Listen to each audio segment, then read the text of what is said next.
दोस्तों बता दें कि आज का अपडेट होने वाला कुछ ख़ास तो बताएंगे पवन सिंह के बारे में और सॉन्ग के भी बारे में बताएंगे दोस्तों। तो अगर आप लोग नए हैं तो चैनल को सब्सक्राइब ज़रूर कर दीजिएगा और वीडियो के कर दीजिएगा लाइक और कमेंट्स करके ज़रूर बताइएगा कि ये वीडियो कैसा लगा आप लोगों को। तो दोस्तों अपडेट की बात कर लेते हैं। तो बता दें दोस्तों कि पवन सिंह का गाना का आयोजन लखनऊ में हुआ और इन दिनों दोस्तों पवन सिंह अपने गाना को लेकर काफ़ी प्रचार प्रसार करने में जुटे हुए हैं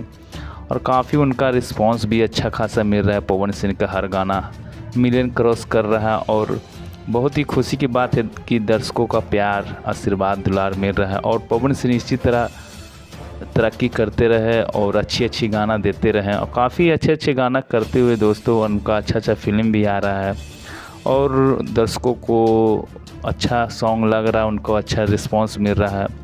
और इसी प्रकार का मेहनत करते रहें, भगवान उनको तरक्की दे। दोस्तों बता दें कि पवन सिंह का हर गाना ट्रेंडिंग में जा रहा है और बहुत ही खुशी की बात है, शुभकामनाएं हैं।